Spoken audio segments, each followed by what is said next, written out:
From the Library of Congress in Washington, D.C.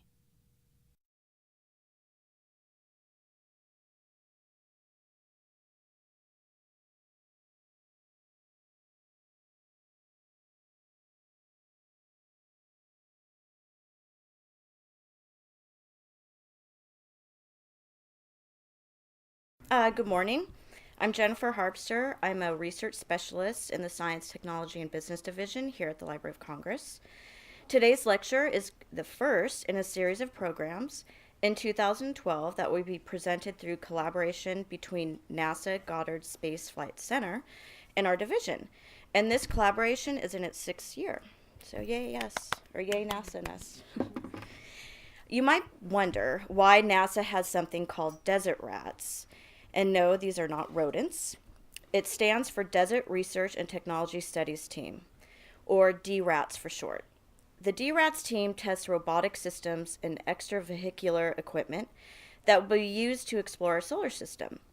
For over a decade, NASA has conducted research and held dress rehearsals for future missions to asteroids, the moon, and Mars, and remote locations on our planet. One of the best locations is the Black Point lava flow within the San Francisco volcanic field of northern Arizona. This area consists of a string of volcanoes, mostly extinct, which include the peaks of the San Francisco Mountains, an eroded stratovolcano, and Sunset Crater, a cinder cone volcano, which erupted probably less than 1,000 years ago. And according to my Arizona Highways calendar, today is Arizona Statehood Day. And it is fitting that today's program centers on research done in Arizona. Our speaker today, Dr. Jacob Bleacher, is a planetary geologist at Goddard's Planetary Geodynamics Laboratory and a crew member of the Desert Rats team. Bleacher earned a bachelor's degree in geosciences from Franklin and Marshall College in Pennsylvania and a doctorate in geological sciences from Arizona State University. He is an expert on planetary lava flows and has published numerous papers on volcanic areas on Earth as well as on Mars. Working as a geologist for the DRATS team, he gets to work with astronauts, exploring the northern Arizona desert in space exploration vehicles and living in the deep space habitat units.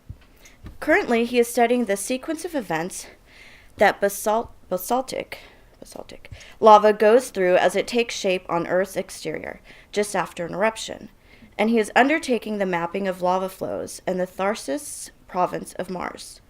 We are very excited to have Dr. Bleacher here today and to share his research with us. So please join me in welcoming Dr. Jacob Bleacher to the Library of Congress.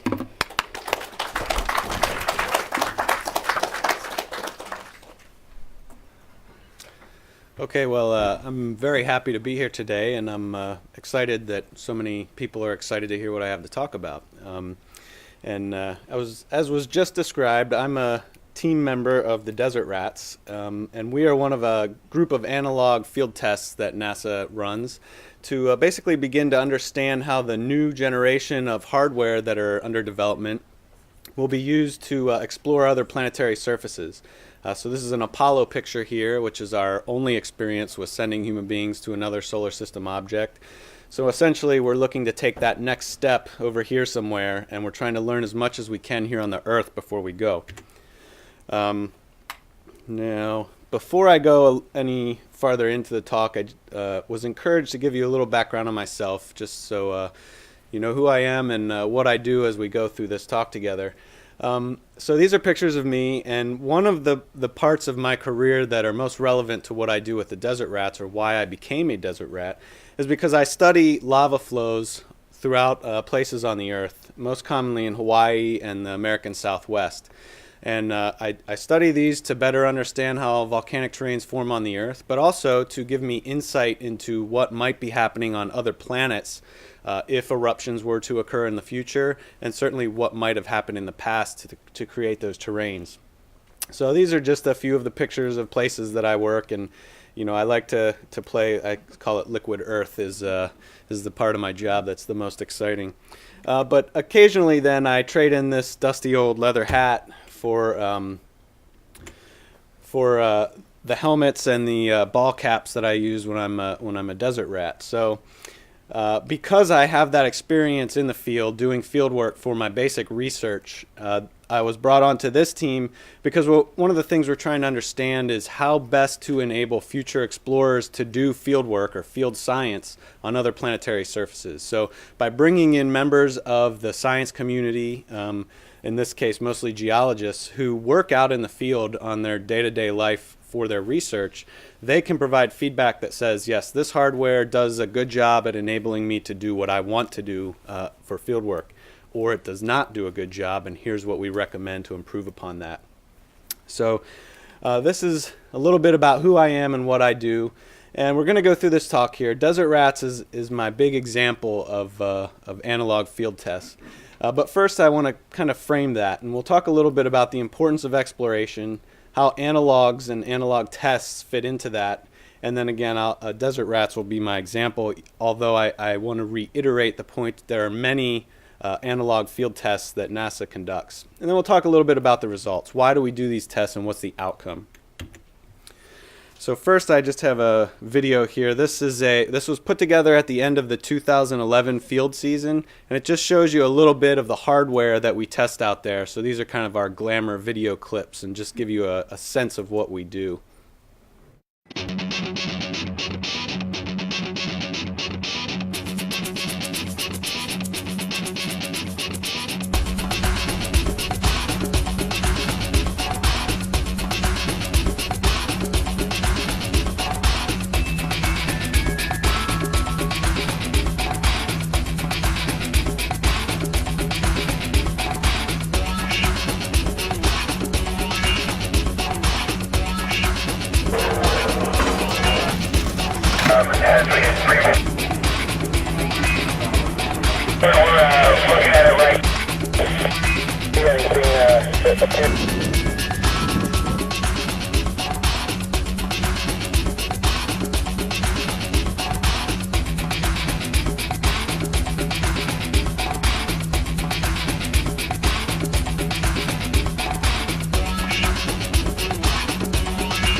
So that again was the 2011 field test, and it just shows you some of the hardware components we had out there. These are the rovers, the space exploration vehicles, and we were testing a habitat, which we were called the Deep Space Habitat in the format that we had it last year. And this guy here is called Robonaut, which is actually has some plans to start doing work up on space stations. So being able to do the same things that a human being would do, but not put a human being into the same level of danger that you have to experience in the harsh environment in space. So, as I mentioned in the introduction, I just want to back up a little bit before we get into desert rats and talk about why we do what we do and why this is also so important for all of us. Every generation has the moments that everybody remembers where they were when they had them. I think probably for my generation that might be the September 11th World Trade Center towers and the Pentagon and the plane crash in Pennsylvania. We speak to generations that preceded us. There are things like JFK's assassination or maybe Martin Luther King Jr.'s assassination. These are events that everyone remembers, but they're often negative events. They're events that, although we remember them, we probably wish hadn't happened. However, there are occasionally positive events that bring people together, and everyone remembers where they were. Apollo 11 landing was one of these events. This is Buzz Aldrin descending from the lander onto the lunar surface. And these events are very important because they unify people of diverse backgrounds. So basically, everybody comes together and is focused on these events. And not only does this bring just diverse groups together, I just want to explain what that means a little bit. This transcends generations, okay? I can talk about the Apollo landing, and I was born in 1978, but I've heard about it from so many different people that witnessed the event. So people that weren't even there, aren't even of that generation, it had a positive impact on them. And at this moment, I want to I would like to dedicate this talk to my grandfather, Elvin Bleacher, who passed away last Thursday. He was somebody who was very interested in aviation, and I know that he was very proud of what I do and what NASA has been able to do. To that point, my grandmother is actually in attendance today, despite my grandfather passing away on Thursday. I think this points to how important our capabilities, technological capabilities are, again, transcending generations. This slide right here is a very interesting slide. A few years ago, my wife and I were taking sets of slides that her grandfather had taken, and we were digitizing them so the family could have them. So there were pictures of the family doing this, family doing that. There were two pictures that he took that were the screen during the Apollo 11 landing. And I think that really points out how important that was to people sitting at home. According to MSNBC, there were over 10,000 people gathered in and around New York City's Central Park paying attention to this. My father told me that he remembers they were in a VW Bug in South Jersey driving to the shore, listening on the radio. Remember, what's the last positive event you remember about listening to on the radio that had that much of an impact on people? So again, this is a thing that unifies generations, it unifies people of diverse backgrounds, and I'll belabor this point once more. A few years ago, we had the anniversary of the Apollo landings, and there were a lot of interviews from that time period that were shown, and one that really stood out to me, they were interviewing a man in England, and they asked him what he thought about this great event, and his words were, "We did it." And he didn't mean we, the United States. He didn't mean we, England. He meant we, humankind, did this. So not only does it transcend generations, it just basically transcends humankind. It's all of us. And again, I would say that these types of positive unifying moments, they're not only important, they're necessary. They're necessary for the advancement of society and keeping people together on that track. So that's kind of the philosophical reason that this is all important. Let's get to the meat here. What does the exploration do for us? Well, first of all, it expands our knowledge base. It's what we need to move forward. Again, I talked a good bit about how it unifies people. Part of that unifying people is inspiring the next generation of people who will do this. I know many people, obviously, who work for NASA who say that inspired me into this career field. But I know teachers, professors, people that work at museums. That event inspired many, many people onto the career path that they took, regardless of what it is. And inspiring that generation, the next step is being able to have jobs for them to take. It's great to have inspired people, but if you're not doing that kind of work anymore, what good does it do? So, and then ultimately what we get out of this is the new technology that spins off from what we do. NASA, when I say we NASA, we push into the extremes, extreme environments, and we figure out ways to survive there when we shouldn't be able to. And what comes out of that are things that spin off into your everyday life. And NASA has recently released a brand new interactive online site where you can go in and select different parts of your life and zoom in. Here I went to household, and this shows basically all the things that might be sitting in your living room that were developed out of spin-offs from NASA technology development. And I'll give one story here. I won't go into the details of all this stuff, but a few years ago, again, with the Apollo anniversary, prominent astrophysicist Neil deGrasse Tyson was interviewed and had an article in the magazine Parade. And he was talking about why we explore, the importance of exploration. And his point was, even when we have failures, we still benefit. And he was talking about the Hubble Space Telescope, and we know all the great pictures that has returned, but when it was first launched, there was actually a problem with the optics, and the pictures we were getting back were pretty blurry. And it was not a good time, actually, to be working at NASA, because there was a lot of people that were receiving heat for it. Obviously, we fixed it, and it works great now. But during the time that the images were coming back, all blurry, they continued to take them at the same rate that they're taking them now. And there were a lot of people working on computer algorithms and software to try to filter that data and make it better than it was. Well, that spun off into technology, software that's now used in the medical industry to better detect lumps and mammograms. So a lot of people actually may have had their lives saved because of that software that was developed trying to interpret these incorrect or errorful data from the Hubble Space Telescope.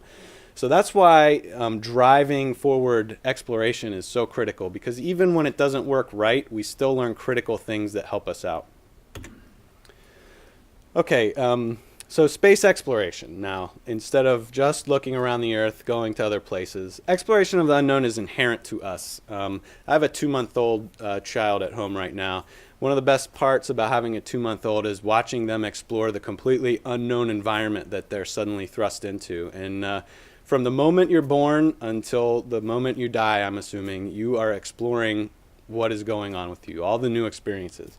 So it's not even a question that we would try to explore different environments. We've always gone across the river, over the mountains, as far as we can get. So space, the deep sea currently, those are places that are the new next places that we have to look at. For space exploration, even before we could fly in space, we were observing as much as we could see with Earth, from the naked eye, building telescopes, or building any kind of device to magnify what you were looking at so you could get a better view. Once we began to master space flight, one of the things that we do is we go maybe to the moon, we just fly by it, or fly by Mars and take pictures as you're going by.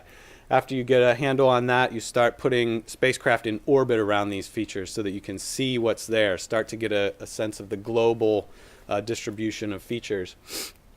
Ultimately, you try to land missions, and I picked these pictures here because these show an array of features that are from landed missions. So the Russians landed on the surface of Venus, and that's just a completely alien place to be. The atmosphere, the environment is so hostile to us, but we have pictures from the surface. This is Mars, probably a little better known by most people. This is a moon of Saturn called Titan. And here in this, you can almost see what look like drainage basins, maybe rivers, things like that. So even in these pictures here, you're seeing things that look familiar to you probably. And that is what analogs are. Things that we're looking at that on Earth that help us understand what we might be seeing on other planets. Ultimately, the last step is putting humans on the surface of a place. But you want to get as much information about those places as you can before you actually put someone there. So these analogs are trying to understand what we see by looking at the Earth are involved in every step along the way. So just a little more about what an analog really is. Basically, bearing similarity to something else. So this is an example that I like to show when people ask me what it is that I do. I study lava flows on other planets. This is a lava flow in the Tharsis region of Mars. This is a lava flow I study on Earth, the Carrizozo lava flow in New Mexico. So you might see some similarities here. There's some dark spots in the middle, some roughy patches, maybe some smoother surfaces. This is both remote sensing. We're looking at the surface of Mars. We're looking at the surface of the Earth from orbit around that planet. But the nice thing about the Earth is you can pick a spot on this remote sensing image and you can go there on the surface and see what it looks like. So this texture that you see here, clearly you don't see that in the remote sensing image, but now you know that is what that surface looks like, and you can begin to interpret what other places on that flow might actually look like. And then the ultimate step, at least in volcanology, is to try to understand the actual process that created this surface. So here you see what we call pahoehoe ropes. Here's a picture in Hawaii that I took showing pahoehoe ropes forming. So whether this is on Mars or Venus or the Earth or the Moon, When you start to interpret these textures, you can start to begin to understand what the process was that formed that. This isn't an explosion going on here, this is flowing lava. So you might begin to say, well, now I know a little more about this older surface and how it formed. So this is just a few quick points here. The importance of looking at other planets and looking back at the Earth is that all of these solar system objects form together and they evolve within the same system. They display uniquenesses and they display similarities, and the similarities are what give us the analogs for understanding the process that was going on. So my old advisor in graduate school used to say the arrow between terrestrial analog and planetary studies points both directions. We learn about other planets like Mars maybe, or the moon a little closer to us by looking at them, but we also learn more about our Earth by looking at these other places in the solar system. So I'll just show you a few analogs here. This is our moon, and probably most people have seen a pretty good view of it. This is a tremendous view taken by an amateur astronomer in Sweden. But there are a lot of moons all throughout our solar system around other planets. This is a moon called Mimas that might not be so familiar to everyone. But here right away you can start to see analogs between our moon and this one. There are a lot of these round circular features, impact craters that are on the surface. I showed you a picture of Titan already. Well, this is again, as we were descending to the surface of Titan, we could see these dendritic, maybe river-like features. Here's what it looks like on the surface of Titan. We actually have these rounded cobbles, rocks that on Earth we interpret to be formed by flowing water. So that suggests to us that there might have been flowing material, flowing liquid on the surface of this place. I always like this picture. Galileo, when flying through the asteroid belt, looked at the asteroid Ida, which we knew was there from observations from the Earth. But we actually found out that Ida has a 1.5 kilometer diameter asteroid orbiting it within the asteroid belt. So this is Dactyl. So we see these analogs to our own Earth-Moon system everywhere that we look in the solar system. I talked about those impact craters. Well, let's look at a few of those. Well, this is Meteor Crater in Arizona on the Earth, and probably most of you have seen a picture of this at some point. It's a very well preserved impact crater, but it's not like you see these impact craters everywhere you go, right? This is a pretty well known one. You get there, but you can drive most of the way across the United States and not see them. So you would maybe interpret that to mean that impacts are a fairly uncommon feature in the solar system. Well, we see them on other planets. Okay, this is on the moon, an impact crater, Aristillus. Notice that all around it are other smaller impact craters. This is an unnamed impact crater on a volcano on Mars. Again, you see small impacts all around it. By looking at other places in the solar system, we realize that impacts are actually a fairly common event throughout the solar system. Our planet is protected by an atmosphere, but it's also protected, the surface is changed by flowing water, which erases the effect of those things, as well as plate tectonics. So although we seem to maybe interpret what we see on the Earth as meaning these impacts are very rare and uncommon, by looking elsewhere we've been able to understand that they're actually a good bit more common than we might think. This is just another neat analog. We know that meteorites now are the result of an impact on the surface that forms these craters in some cases for large events. Well, we've actually, by roving around on Mars, we've actually found meteorites on the surface of Mars.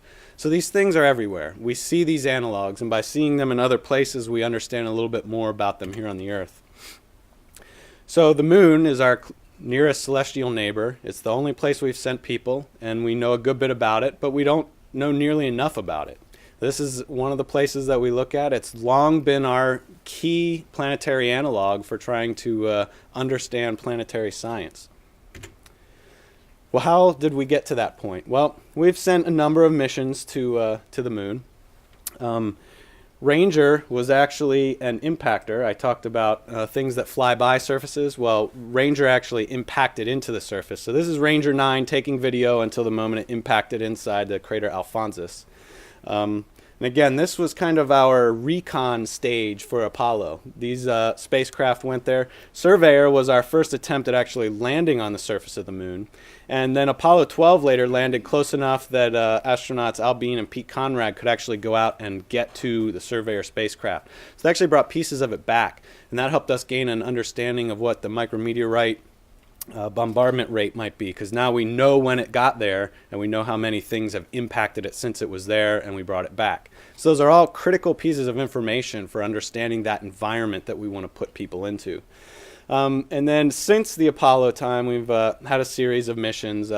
Lunar Reconnaissance Orbiter is actually there. Grail is there right now, and we'll be launching Laddie actually from Wallops down in Virginia.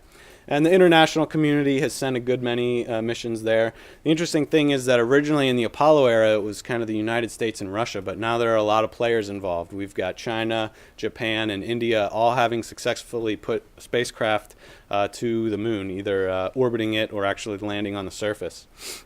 But Apollo remains the only example of human exploration of another planetary body. So, that said, what did it take to get the people onto the surface? Well, Apollo, the main primary goal for Apollo was to put people on the surface, walk around, make boot prints, and bring them home safely. And that's best demonstrated by Apollo 11. They didn't go very far. You wouldn't have even been able to get to any of the Smithsonian buildings if the lander's in the middle of the mall here in DC. They got out, they walked around, they got back in, and they came home safely. Tremendous event. But after that, we started being a little more courageous and going farther. And at that point in time is when we really started to bring the science into the system. If we're going to have people on the surface, we may as well do something while they're there besides make boot prints and take pictures. So this just documents some of the training that these Apollo astronauts went through. Except for Jack Schmitt, none of them were scientists. They were all test pilots and military pilots. But they went through a tremendous amount of education. This is a picture of Farouk Elbaz taking some of the astronauts through orbital geology training. So as they're looking out the window of their spacecraft at the lunar surface, how do they interpret what they're seeing? So each one of these astronauts received over 1,000 hours of specific science training. That's a lot of hours. That's basically like going to school for this kind of work. And they had it crushed down into time when they were also trying to learn how to deploy instruments, operate all the hardware, deal with malfunctions in real time. So as the training and the analogs got more detailed, they started getting involved in how do you put these instruments out, how do you do the work, and then ultimately they went into full mission simulations where they were in pressurized suits. They were walking around so that when they actually landed on the surface of the moon, they at least had some understanding of what they were dealing with, what they might expect. Now that said, as soon as you step out of that lander, you go through a calibration stage because you're not on the Earth. You're not at one gravity. You're in this hostile environment. So no matter how good an analog you have, you still have to learn about the environment that you're at in real time when you get there. And so basically this training was broken down into several things. There was basic field science, how to use the instruments and tools, and then these big integrated simulations I just mentioned. And there was a series of different places to do this. They were in the classrooms, and at the time this was called the Manned Spacecraft Center, which is now Johnson Space Center.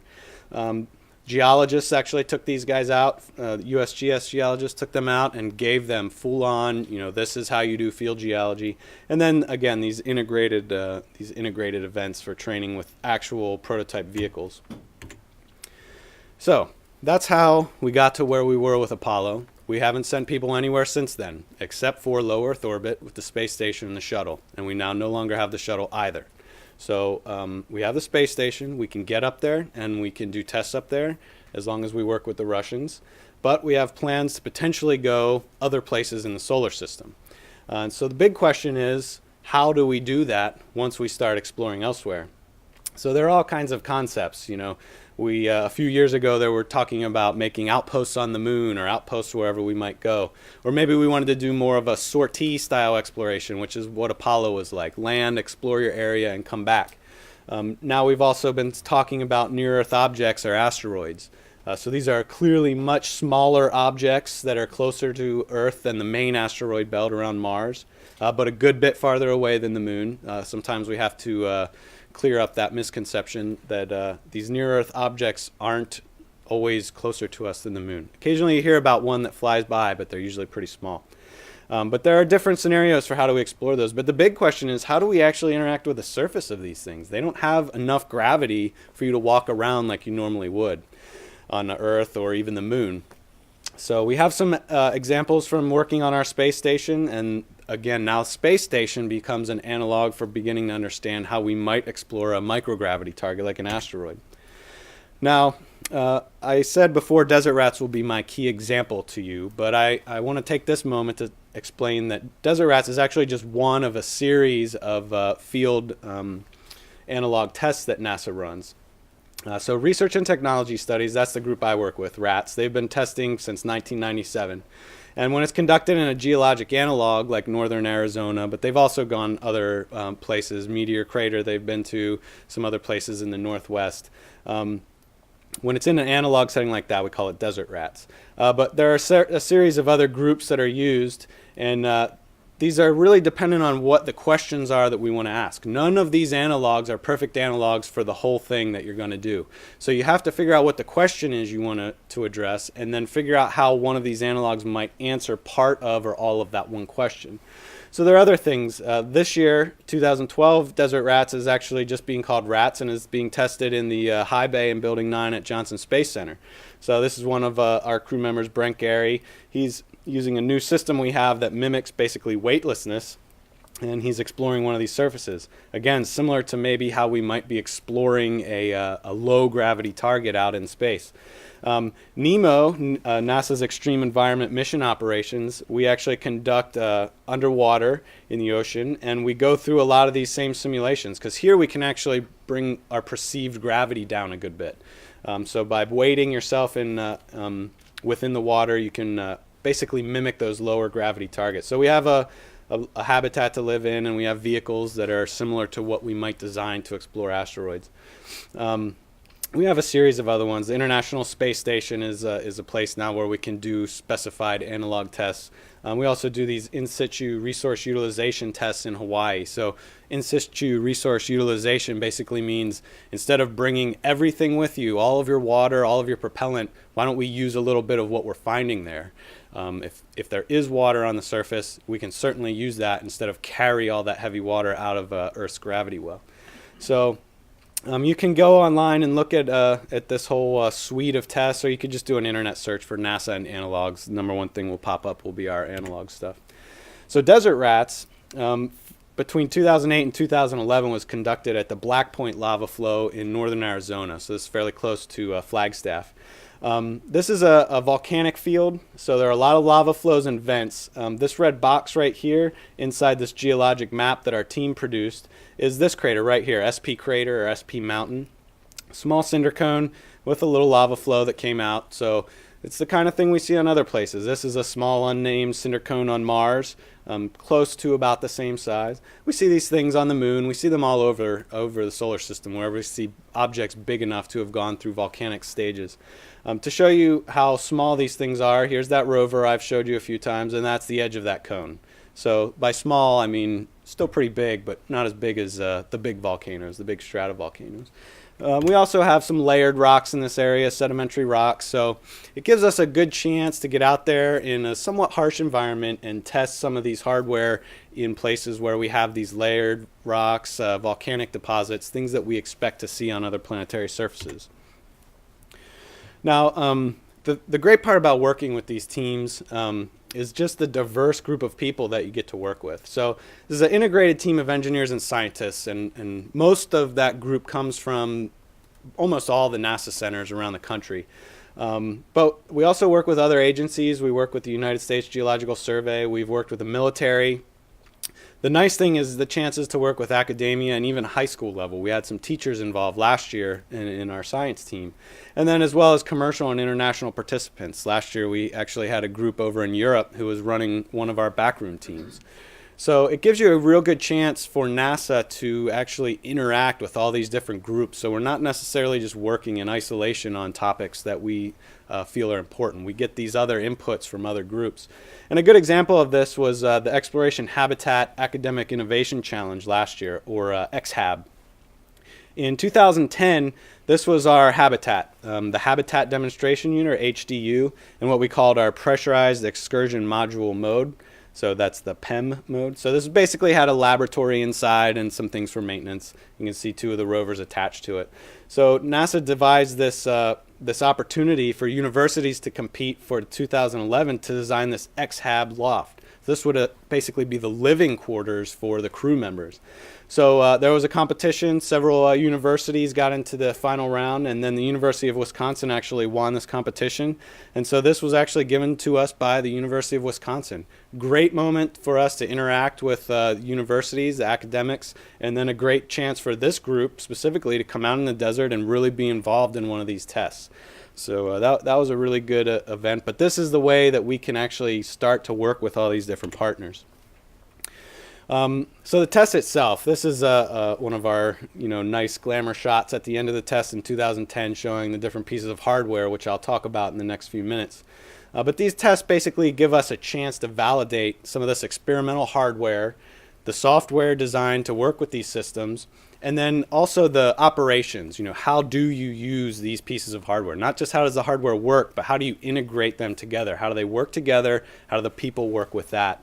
And this gives us a chance to begin to establish some technical requirements that might be used in the next missions or actual spaceflight missions. So a lot of times we want to write recommendations for real missions, but we actually end up writing recommendations for the next tests because we figure out what didn't work and we want to figure out how to better test that to make sure we get it right. But our functional motto has always been build a little, test a little. So you build something, you test it, you figure out what doesn't work, we figure out ways to build something that helps make that better, or we modify what we have and then we test it again. Now the team itself, basically we have a mission manager and then test coordinators, and these are the folks you'll see in pictures in these orange jumpsuits out in the field. And they basically manage the whole test from the beginning of implementing the design and everything, and they work closely with the exploration analogs and mission development headquarters. So basically, questions that are coming out of our assessment teams throughout NASA and academia. For instance, I mentioned about the moon earlier. Do we build an outpost or do we use a series of sorties to explore the moon? Well, we have a huge number of assessment teams and working groups trying to figure out what are the benefits and the disadvantages of either one of those steps. And by doing that, then we come up with things we want to test. We come up with metrics and protocols. So we want to know if having an outpost is right, so let's test having an outpost versus having a sortie mission. So this group sets the schedules, defines the test objectives, and then they work with the hardware and science teams to integrate everything together. So they basically are herding cats here because each of these pieces of hardware is being built at a different center. Some are built at universities. The scientists, we think completely different than the engineers. It's almost like speaking a different language, and they have to keep us all together, focused on the same task with, and we might all have our own personal different objectives, but they have to bring us back to what is it that the test specifically is trying to achieve. So some of those components, the crew members, which is where I come in, and again, this is in the past we've had usually we pair up a geologist and an astronaut, and I'll talk about that a little more in a few moments. We've actually designed full-on mission control centers. So for Apollo, they were constantly speaking with mission control back in Houston.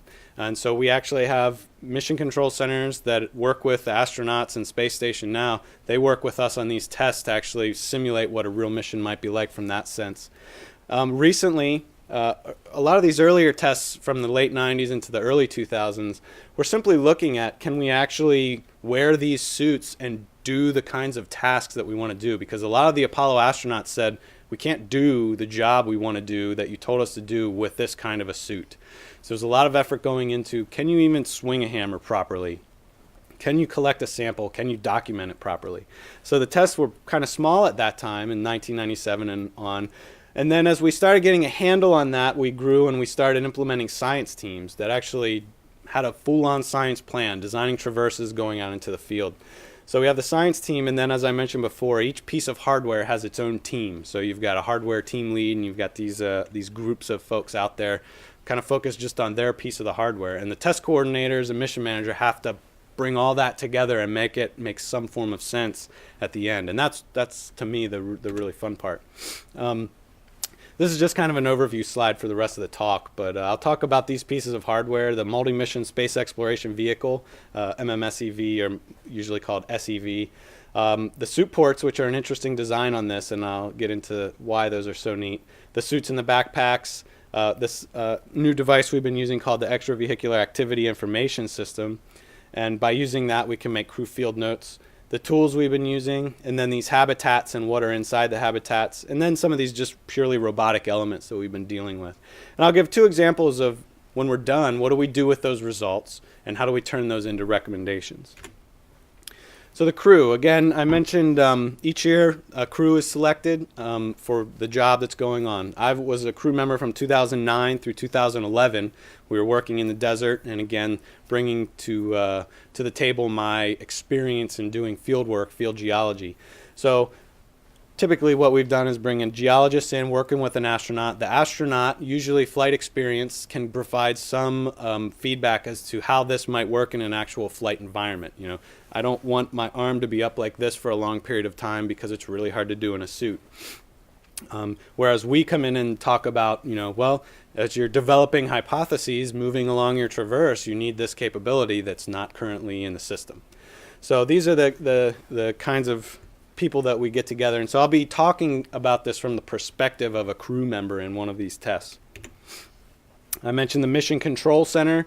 This is I really like this picture. This is during an Apollo 11 EVA in Houston. So you can see everybody's pretty focused on their big TV screen in front of them. But they didn't actually have live feeds from the ground. So they were dedicated completely to the voice loop that they were listening to. So those astronauts really had to be able to describe what they were dealing with. When they came home, they brought the footage back. At that point, the scientists were able to see it. So scientists in the back room were actually listening to the descriptions. That's why the description is so critical about what you're seeing. You don't just say this is a rock. They really had to know what they were talking about and have the ability to describe it. So we've had the back room out in Arizona. We have a mobile kind of command unit that we've used. This last year in 2011, we actually set up base back in Houston. So again, the teams have grown as we've moved along. And I just want to point out one guy here. This is Gary Lofgren. He's on our science team. He helped train the Apollo astronauts. So this basically shows you as I talked about, transcending generations. Okay, this guy has a lot of experience in how you do this business, and he's basically retiring right now. And when he's done, we lose that knowledge base. So a lot of effort has gone into these things to try and keep that knowledge flowing forward to the next generation, myself and the people following me. So then the science team is a part of that Mission Control Center. This is one of our science leads, David Kring, working in that back room. So the science team designs the traverse. Here's that SP crater we talked about earlier in the lava flow. So they tell you where you want to go and what we want to do, and that's the plan. And plans are usually good until you start doing anything, and then the plan basically has problems and you have to modify it. But you do that with the support of the science backroom. So you communicate with these folks back there. They know the plan, they built the plan, and they're the ones that help you. So it's not just 1 or 2 brains thinking about the problem. It's a lot of brains. And a lot of brains maybe in a slightly more comfortable environment who have a better chance to assess what's going on. And then in the field, this is from the 2010 test, me and my crewmate Stan Love. There are field observers, geologic observers, and they basically document everything that we do. And they say they're having trouble with this. The hardware's giving them fits here. So we have kind of this running dialogue besides our own personal input. And after an EVA or after a field day, we talk to these folks. This guy here is Fred Hertz. He also trained Apollo astronauts. We've been working with him for the last several years. So again, trying to get that knowledge base into this younger generation before it goes to their retirement home or to the wherever they're going to go retire. I know Fred's going to go do some fun things and explore the world, but we won't have him down the hall to answer our questions. So the training, again, we've done a lot of things very similar to Apollo. We had classroom training. Go outside and you focus on specific things like how do you do the actual sampling of the rock, working with your teammates, bringing in more of the hardware, and then getting into an actual maybe test-like environment. So this is the rock yard at JSC, us driving the rover around there. It's a small place, but it gives you a chance to get a flavor of what it might be like to actually drive this thing over big rocks and up steep slopes. Okay, now that's the people. That's the people involved and how they were trained. But let's go back and get a little bit of information, because we have sent people to the moon, so that we do have this data point of knowledge that helps guide where we're going. So I'm just going to use two quick examples here that give us some insight into why we built the hardware the way we built it. The Apollo astronauts were debriefed tremendously on what they thought about the experiences they had. One of the things that feedback they gave, I already kind of mentioned. These suits are really tough to work in. These are pressurized suits. Outside of your face shield, there's nothing. Okay, it's a complete void. So basically, if you think about a glove, a latex glove, and you blow it up, what does it do? It just goes straight out, right? So that's not how you hold on to anything. Anything that you want to hold on to, a hammer, a handle, a lever, you have to fight that and squeeze. It's kind of like squeezing a tennis ball. So imagine walking with a hammer all day long. It's squeezing a tennis ball as hard as you can all day long in a rough glove. So these guys basically said, this needs a lot of work. You don't want to spend all your time in there. They did it for 3 days. They were in the suit all day for 3 days. You can do that for 3 days. The missions that we talk about now are 30 days, 60 days, longer. You cannot do that. These people will wear down and they will break at some point, and you don't want that to happen when you can't go down to the hospital down the street. The other big lesson we learned is that dust in your house is very, very bad. And I'm not talking about the kind of dust that you have in your living room that you kind of sweep off. And this dust is different. On Earth, we have water. Water tends to make things round. You get these rounded dust particles and things. This dust on the moon, there's no water. It's basically like broken shards of glass. These guys took their suits, they put them on inside their house, inside their lander. They went outside, they shuffled around on the moon, the dust stuck to their suit. They came back inside, took off the suit, liberated the dust.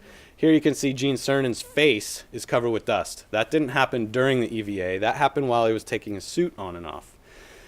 By the last Apollos, the 17, 16, they were out there for a good bit of time. They brought a lot of dust back inside, and they started to comment on having respiratory agitation to their eyes. Think about getting jagged shards of glass inside your lungs and eyes. It's not good. Again, 3 days, they could handle it. You don't want to do that for a long period of time. So these are two big observations we got from Apollo and things we wanted to address. So the MultiMission Space Exploration Vehicle, or I'll probably just call it SEV for the rest of the talk, this is what we came up with. So this is a 6-wheeled vehicle. Each wheelbase has an independent suspension, ability to steer on its own. What that means is that the wheels can face different directions. You can spin 360 degrees without going anywhere. You can crab sideways. You can move diagonally. You can move forwards and backwards just like a normal car. So it's a really tremendous capability for wanting to look at the surface. Now the other interesting thing about this vehicle is that look at the suits. They're on the outside.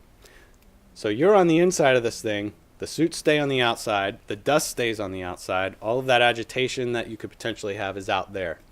And we even try to protect the suits while we're driving with these canopies that we can put down. So these are concepts that we wanted to test. Does this even work? Does it enable you to do your job? What happens is now you can, if you see something out here you want to get, you're in your shirt sleeve environment like your living room, hop into your suit, come out here, pick it up, hop back in, and you're back inside. You're not fatigued from being in the suit for 10 hours a day. Maybe it's only 3 hours out of the 8-hour or 10-hour workday. This is what it's like on the inside of the vehicle. We did a lot of habitability tests. In 2009, we had 2 crew members in the rover for 14 straight days. They only left when they went on EVA or extravehicular activity to get rock samples or maintain the vehicle on the outside. In 2010, I was involved in a 7-day test where we lived inside the rover for 7 days. But this is it right here. You've got your cockpit. This is where you operate the vehicle. You have pretty good views of everything around you. We see our sister vehicle out here. And this is basically your house. Okay, we've got a lot of knowledge from Space Station on where you store things and keeping things out of your way. The biggest thing when you're in a tight environment like this is reducing clutter as much as possible, and basically don't irritate your partner if you can help it. Because in a small space like that, you get to know each other pretty well, and you want to stay on each other's good side.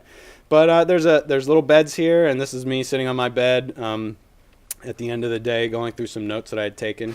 So you have everything you need, you just don't have a tremendous amount of space. But again, it's a shirt sleeve environment, it's a comfortable environment. You're not in that suit all day, every day. So the suit ports themselves, this is how they work. Again, I showed you the inside of the vehicle. We talked about the vehicle itself. This is the concept for the suit port. If you go back to my picture here, this door right here is the hatch into the suit. And this is Brent Gary demonstrating how the suit port works from the inside. You open that hatch up, out there's the suit.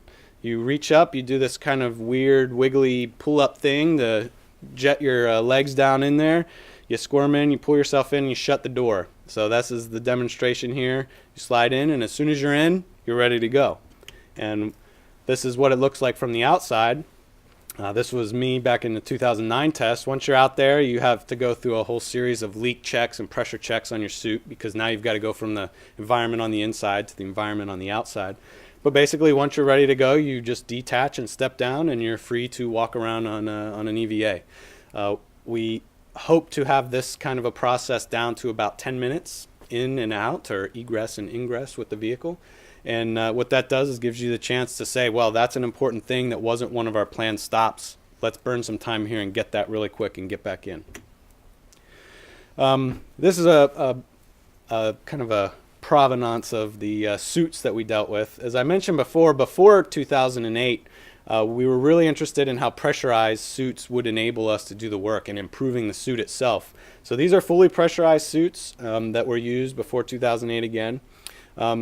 Dean Epler is one of the lead scientists for Desert Rats, and he was the suit subject for a lot of these pressurized tests. He called himself the suit crash test dummy. So toss him in this thing, and they'd give him a whole bunch of little tasks to do, and he'd get himself beat up and work with it. But what he called this thing the miserability factor. You see this suit, and you look down here at our shirt sleeve suits, which we've been using recently. The point he likes to iterate is that there's no need to put yourself in this environment unless the question you're trying to answer requires it. And they answered a lot of those questions back here, which frees us up now to not have to deal with that level of difficulty. Because if you get too many variables in the system, is it that new piece of hardware that we're using that's making this difficult? Or is it the fact that I'm in this pressurized suit? We know we can do things in the pressurized suit now, so you don't need to have that variable in the question or in the test. So we've slowly stepped our way down. After this suit does not connect to the suit ports. 2008 and then 2009, we were really focusing on that suit port. How does this part of the test work? So these suits both integrated with the rover suit port. These weren't pressurized, but they were fully closed systems, ventilated systems. And then in the 2009, these were just lighter weight mock-ups that were unpressurized. And now the last few years, we've been using these shirt sleeve backpacks. The tools we use are basically Apollo-like. Geologic tools are geologic tools. So we've carried these around. But a lot of the things we want to look at with these tools are how exactly are we going to collect the samples? How do we document them and give the information to the back room? What do we need? What new things do we need? And how can we combine some of the functionalities? So this just shows some of the things. I mean, if you're a geologist, you have to have your hammer. You've got a shovel. You can collect soil. In earlier field tests, we were using what we called a caddy. It was this device you carried. You put all of your tools on it, and you stowed your samples in there. We had some mixed feedback on that. So what we tried this last year was actually basically having saddlebags that you had attached to your would be your suit. We're not wearing a suit in this one, but you basically would put your samples in there. And then again, you can use your tools as a frame of reference for the size of things. We stow these tools on the back of the rover on the aft deck, and then when we come back with our samples at the end of an EVA, we document them, we determine how much they weigh. It's very important to understand the volume of material you're working with. You don't have unlimited volume to carry. And we store these things in sample carrying, and it gives us a chance to document again, well, okay, on this EVA I collected these samples. The EVAS system is basically this box that we wear on our sleeve. And that is integrated into the suit. So that gives us a chance now, instead of having just a camera that you can't see like Apollo had on the front, it gives you a chance to actually interact with the cameras that you're working with. And so this is a new technology we started testing in 2010. It gives us a chance to control the cameras, look at the samples we're dealing with, and this is a view that you might get from a picture using that information system. So this has been something we've been pretty focused on for the field work, because this gives us a chance to actually see the data that we're sending back to the science backroom in real time. Now, that capability, that EVAS system, we've designed what we call crew field notes. So your cameras have a video loop that's running the entire time, and the Apollo was the same way. It recorded all of the audio and everything. So there's a lot of huffing and puffing, walking along, maybe saying things that shouldn't be sent down to the general public to consume. But you're basically moving along and documenting all the material. You take your pictures from that, and these are 2 pictures that were taken. Here I'm working on what ended up being a lapilli bed, which is basically a volcanic ash that we didn't expect to see there in that spot in Arizona. So we actually found a very interesting new thing on the Earth by doing our analog tests. So I'm actually documenting this while my crewmate Stan was taking a picture of me with his suit. I was taking this picture looking at the ground. Now the important thing here is, as we move farther and farther away from the Earth, we won't have that continuous real-time communication like the Apollo astronauts had with Houston. Farther away you get, it takes longer for those signals to travel out and back. So as you move out, that time lag gets delayed. You can't have a conversation. If you have a 1-minute one-way delay, I say something, Houston doesn't hear it for a minute. They have to think up their response, then they say it, and then I don't hear it for another minute. So maybe you have 3 minutes. What are you doing? Are you just waiting, or are you working?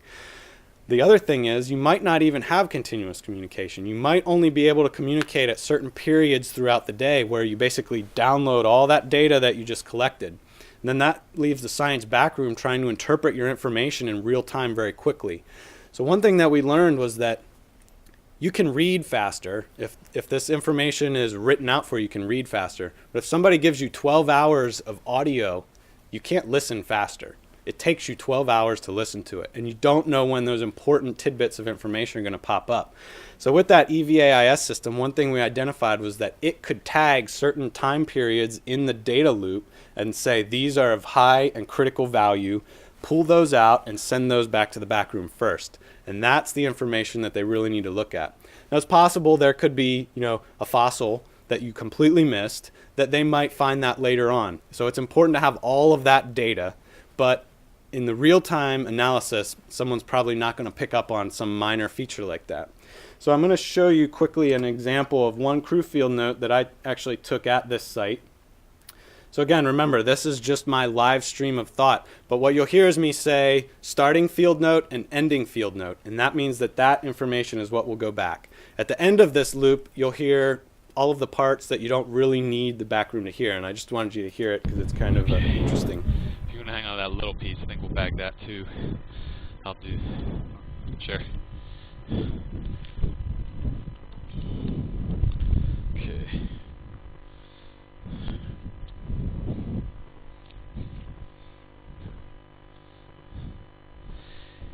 This is Jake, beginning field note. Time is 14:24:1424. We are currently roughly north of the rover, about 200 meters up the flank of the VC1 cone, in a small gully that seemed to be covered by surficial plains material, this lighter material up here that we've been describing. However, down in this gully, we have cut into a multiple layers of light toned and dark, almost black layering. In some cases, these layers are a centimeter, and in some cases, a few centimeters thick. The lighter colored material seems to be a thin carbonate that might have formed on some layered boundaries in the layering of the black material. The black material appears to be basaltic lapilli, maybe ash lapilli related to this eruption. And they form a resistant cap in this sediment here. So the surficial plain is developed on top of this material. This was probably in place during the eruption, and I'm guessing that the caliche has formed on top of it. This gives you a view of the layering inside of this material. And again, the underside, the dark material, seems to be small, somewhat rounded, most likely lapilli. This is going into sample bag 0226. We have a small piece and a larger piece that came off together. I don't know how they'll handle the ride, so they might be broken up when we get them back to the aft deck. Ending field note.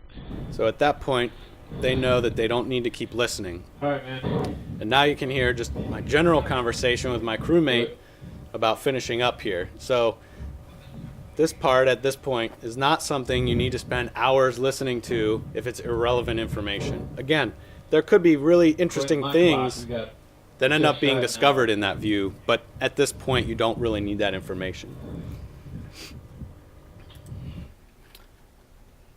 So as you see there, it's very important to document the sample, where it's going, the sample bag. We use those cuffs that have bars of known dimensions. They're our scale to understand that. It was color coded, which gives us a known color, so we can estimate what color the rocks are. Those are the types of information that the scientists are really trying to provide to the community. How do we document these samples that we want to look at? Well, there we go. Caught up. Okay, so this is just some examples of the pictures that we take. So again, you see you want to get those sample bags in there, show the rocks, show all this other information as you're moving along. So the crew field note is really an interesting thing that we've developed, the scientists working with the engineers. So this is the habitat demonstration unit, and we have different formats for it. Again, I mentioned the pressurized excursion module from 2010, and then the addition of the loft, which made this more of a living habitat. So we called this the deep space habitat formation for 2011. Basically inside of here is places where you perhaps your rover will dock to that for periods of time. You might have a mission that's 2 months, but you might go out on a sortie for a week, come back to the module, live inside there, fix your suits, run some analyses, fix things inside of your habitat or the rover. Inside that habitat, we have the GeoLab. So we actually are testing capabilities for conducting some of the analyses here. Possibly you're going to collect way more material than you can actually take back to the Earth. So we can do some what we call high grading, or saying, well, we have 7 samples that look nearly identical in X-ray fluorescence. We probably don't need all 7 of them. So this is the critical one we really want to bring back. So this is just some examples. This is a crew member, Jose Hurtado, looking at the microscopic views of some of the rocks. Crew member Kelsey Young working in here, setting up for X-ray fluorescence, and Jim Rice also working on that. Last year we included some instruments that were funded completely separately through NASA headquarters, and they were given money to work with this test. So the multispectral microscopic imager was a new instrument we put inside here, which basically gives you different views of the rocks, what these minerals might actually be that are inside of here. And then volatile analysis by pyrolysis of regolith is an instrument we had out there. Basically, you dump soil in there, you heat it up slowly, and at different temperatures, certain volatiles will come out of the material. So water that's just loose water in the rock will come out at a different temperature than it will if it's bound in some of the minerals or other components of the rock. So this just gives you a sense of trying to build some of the science into it. We also have robotic elements. So we're experimenting with how do we use robots along with ourselves out there to best do the job. So this is a vehicle called Centaur 2, and basically if you have a habitat on the surface, you can do some of that heavy lifting out there. You might need to clear some space to be able to deploy things, deploy science instruments. You get this scoop out there and you start working with it. You can also combine that with Robonaut 2. So this is Robonaut 2 on Centaur 2, which we call R2C2. And so basically, R2C2 can get out there and move around and carry some of your instruments. So if you're inside of the rover driving along, you can actually have this thing out there the whole time, working with you, making some of those very basic measurements as you move along. Or you can have it work around your habitat. We've also worked with this device, the Triathlete. These big legs here can essentially carry these habitat pods. And so if you're driving for long distances, this thing could follow you. It moves a good bit slower, but it could follow you and keep resources for you. And then you can basically dock with this and get in there. Maybe that has more food for you or water or something like that. So these are a lot of the different robotic elements that we test out there. How can they better equip us to do the work? So I'm almost done now. The post-test analysis is where we all get to speak our mind. So this is the fun time where maybe we don't all agree on exactly how things came out, but this is the whole Desert Rats group in 2011. But again, each of the hardware pieces and the science teams have their own little group in here. And so each team compiles its own perceived results, and then we get together as a big team with the leads of each of those teams, and we discuss what did we learn? What were the lessons learned here? And then the critical step is taking those lessons and turning them into recommendations. Because this happened to us, we recommend this, either for the next test or for the next mission. So here's just an example. I talked to you a little bit about that communication delay. If you're going to a near-Earth object that's some distance away from the Earth, there's going to be a time delay. So this last year, 2011, we first tested this. And one thing we found out was that when we put someone out on the surface, it works really well to have someone inside either the habitat or inside the rover, what we call an IV. So EVA is extravehicular activity, IV is intravehicular activity. If we keep that person on the inside, they can essentially manage that communication from Houston. So if Houston says something, that person can listen to it and then communicate it to this person on the outside. So this person is free of having to worry about that communication. So we actually tested various things like texting capabilities, which means if you say something and it gets missed, it's right there documented in that text. So what did we get out of this? Well, one of the things that the crew recommended was that the Houston communication, Houston has always been in basically managing what's going on. In Apollo, they were very heavily involved with talking to the astronauts in real time. When you start putting a time delay in here, that makes that very, very difficult. So one of the things that we recommended was that pretty much all communication from Houston should go to this IV person, and this person out here on the ground should never even hear it. Because what you don't want to be doing is be right in the middle of one of your crew field notes and some message shows up that says, oh, it's highly critical that you do this. And your mind is not ready to receive that message and you completely miss it. It's going to be another 3 or 4 minutes till you can get that message again after you tell them that you missed it. Whereas this person can receive that message, especially if it's on a text menu, and then when you are done, they can say, all right, Houston is asking this question, or Houston is saying this bit of information. But what we did say was that if they do need to talk to these crew members on the surface, if it's a real emergency, what they need to do is say, Houston with a critical message coming in 30 seconds. That gives this person a chance to tidy up their information. If they never hear Houston talk except for these emergency points, they know as soon as they hear it, I need to finish up what I'm doing and be ready to receive a message coming up. So these are the kind of things that we get to feed into the system by testing them out here. So you get frustrated the first time you're taking a field note and Houston talks to you and you miss the message, and it's a frustrating moment out there. But you learn the lesson, and the recommendation is the important part. Another point here, this goes back to this EVAS system. In 2009, we had continuous communication, but we didn't have an EVAIS. The backroom actually took the pictures. So we had to hold the rock up, and they would say, okay, we got the picture. And I never even saw the picture. So I didn't even know what they took or what they saw, except for that I was pretty sure they got a picture of this side of the rock. In 2010, we had continuous communication again. But now with the EVAIS, we were able to acquire the image. But at that time, we couldn't see it on the cuff. We also did a test with twice per day communication. So we didn't talk to them all day. We only talked in the morning and the evening. And then last year we had this time delay, but now we upgraded the EVAIS system so that you could actually see what your camera was seeing. So you could actually take the picture and say, wow, that's really blurry. I don't want that. Get rid of it and try again. So it kind of shows you this transition.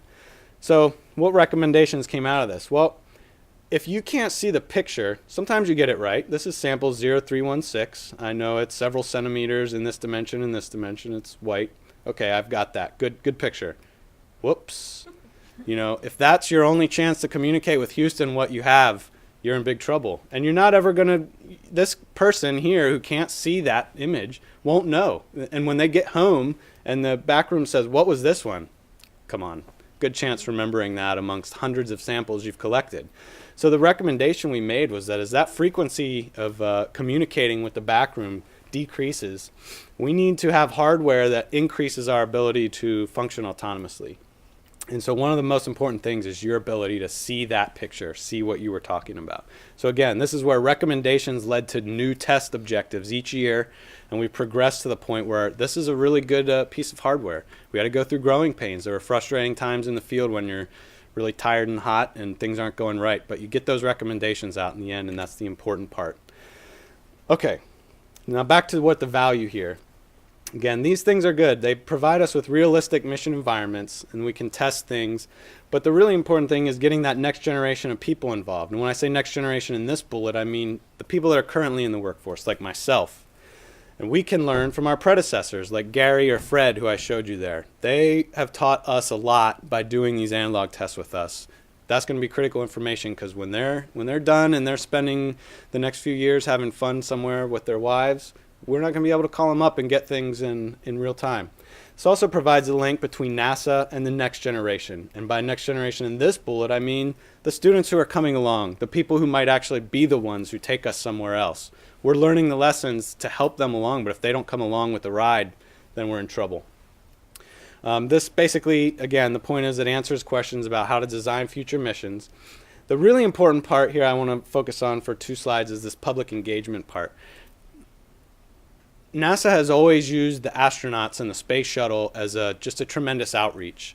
And sometimes I think that the public kind of thinks that's all that we do. We do a tremendous amount of other work. The astronauts do great work as well, but now we don't have the shuttle. So you can't just keep showing pictures of new launches and new spacewalks from the shuttle. So this is actually an exciting thing that people can associate with. So we actually have built into all of these missions outreach events. Last year I talked to a museum in North Carolina. It was about 100 6th graders. And I was sitting in here in the habitat just talking on a computer through Skype, and they had a ton of questions, and they were so excited to see what it was, and I could show them everything in here. And we have even higher level production where we get out there and we actually pipe this stuff into classrooms around the country. This was an event from 2010. And again, what we're learning here is how do you involve the public in real missions? So it's not just simply engaging the public now, it's learning how best to engage the public when we have real missions.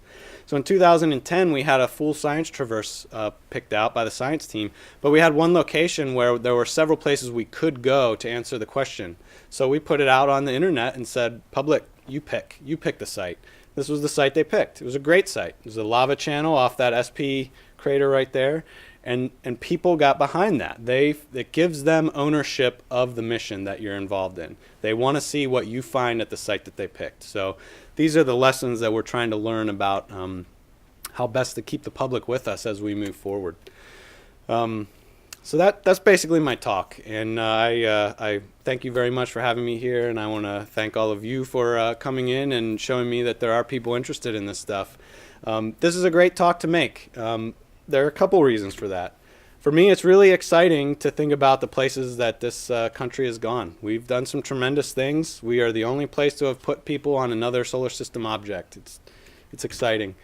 But to me, it's also more exciting to think about the places that we will go to. Okay? Who knows where we're going to go in the future? This type of a model of rover might take some people to some cool places. Even more important to me is who it is that's going to go there. Talking to those people that might have the chance to do it. So my last addition to this slide is just that it's hard business to do space exploration, but you basically just have to keep opening the doors that are in front of you and keep tackling and grabbing those opportunities that you have. So when you've got an office door that has a view like this, it's not too hard to do. So thank you all very much, and I guess I'll take some questions.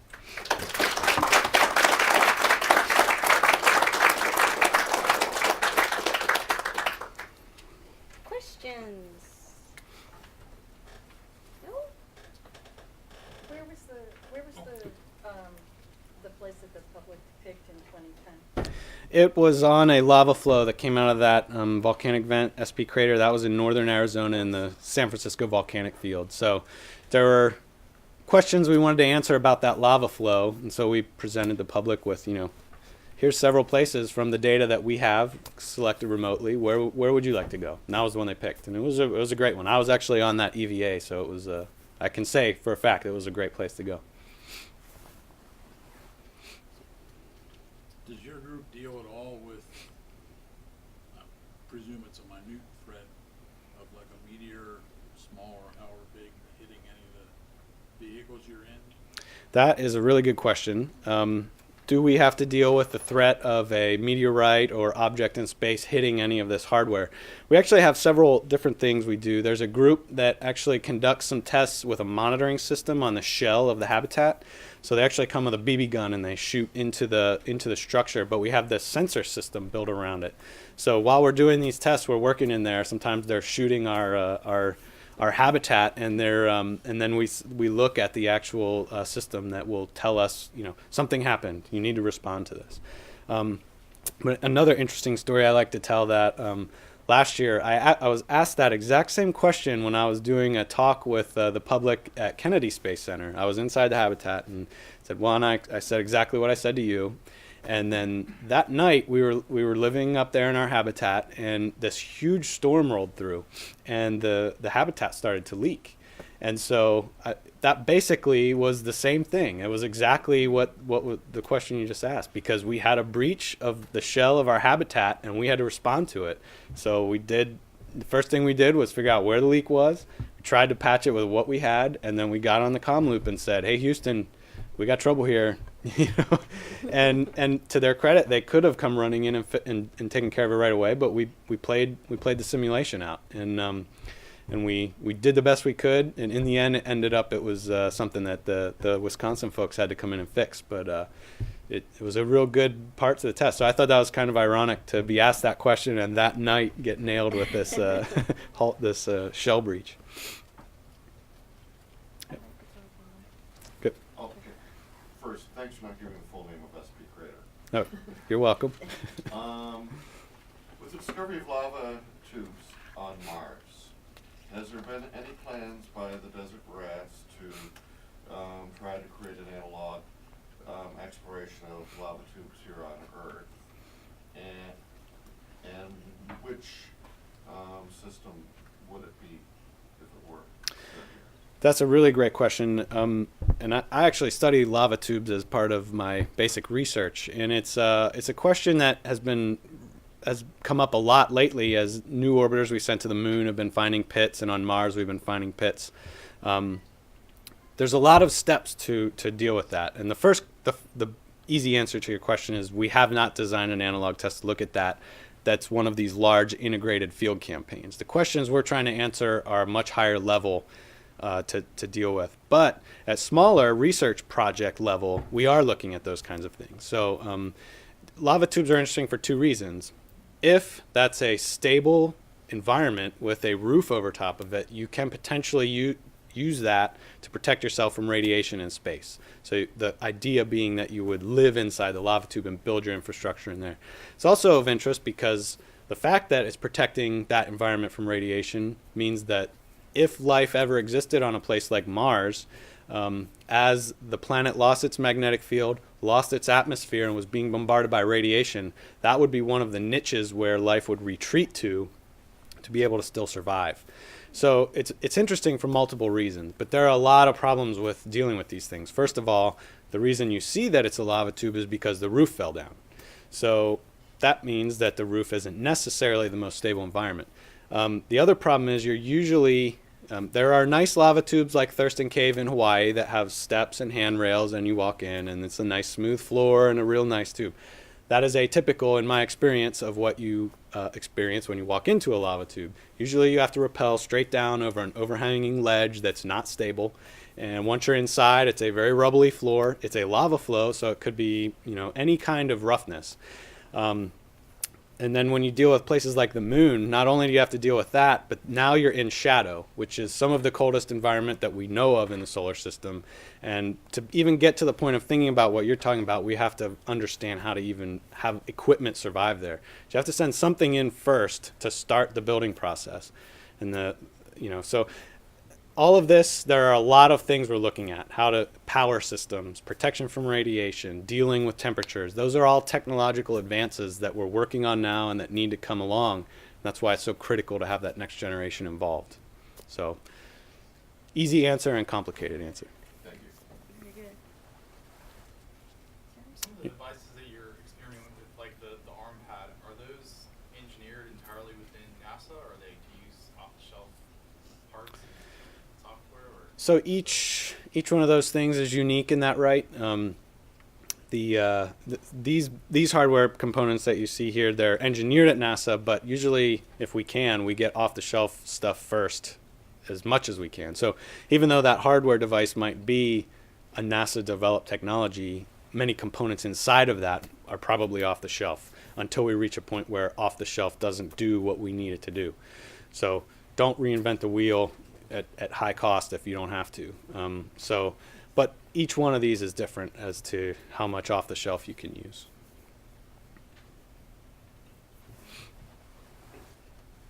you everyone for coming. Thank you.